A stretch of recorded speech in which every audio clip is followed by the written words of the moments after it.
বেৰৰ জলঙাইটি সোমাই অহা বেলিৰ পোহৰত সাৰ পালে আবেলিয়ে। গাত লোৱা পাতল কম্বলখন আঁতৰাই তাই বেৰত থকা কৃষ্ণৰ ফটোখনলৈ চাই সেৱা এটা কৰিলে।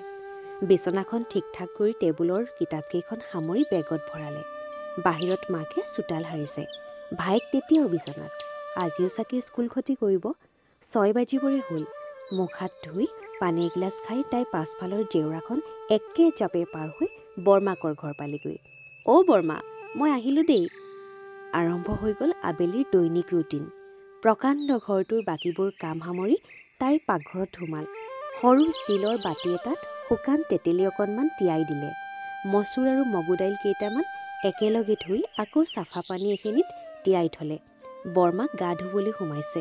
এইখিনি সময়ত তাই উশাহ ল'বলৈও সময় নাথাকে। ইমান ডাঙৰ ঘৰটো ভালকৈ সাৰি মচি চাফা কৰোঁতেই এঘণ্টাতকৈ বেছি সময় যায়। তাৰ পাছত মেচিনত কাপোৰ ধুবলৈ দি তাই পাকঘৰত পাচলি কটা, আটা মঠা, চাহৰ বাচন ধোৱা এইকেইটা কাম কৰে। মাজে মাজে ঘড়ীটোলৈ চাই 8:30 বজাত ওলাই যাব নোৱাৰিলে 9:15 ক্লাছটো নাপায়গৈ তাই।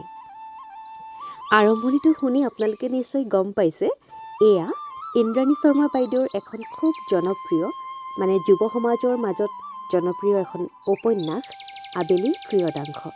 আপোনালোকে যদি মোৰ কণ্ঠত এই আবেলিৰ খণ্ডকেইটা শুনিব বিচাৰে তেন্তে কমেণ্ট কৰি জনাব।